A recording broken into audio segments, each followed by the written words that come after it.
ಪಂಜಾಬಿನ ರೈತರು ಒಂದು ಭತ್ತದ ತಳಿಯನ್ನ ದೇವೇಗೌಡ ತಳಿ ಅಂತ ಅವರೇ ಹೆಸರು ಕೊಟ್ಟಿದ್ರು.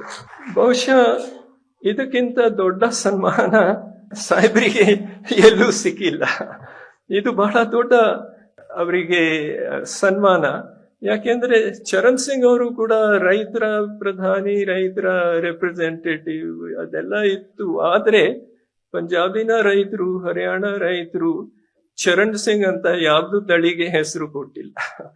ಮತ್ತು ಈ ಮಾತು ನಮ್ಮ ಕರ್ನಾಟಕದ ಜನರಿಗೆ ಗೊತ್ತಿರ್ಲಿಲ್ಲ.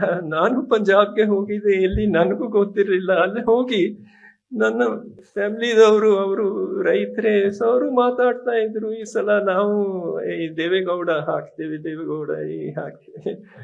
ಏನಿದು ನಾನು ಕೇಳಿದ್ದೆ. ಆಗ ಗೊತ್ತಾಯ್ತು, ಈ ಒಂದು ಉತ್ಕೃಷ್ಟವಾದ ತಳಿಯನ್ನ ಅವರು ದೇವೇಗೌಡ ಅಂತ ಹೆಸರು ಕೊಟ್ಟಿದ್ರು.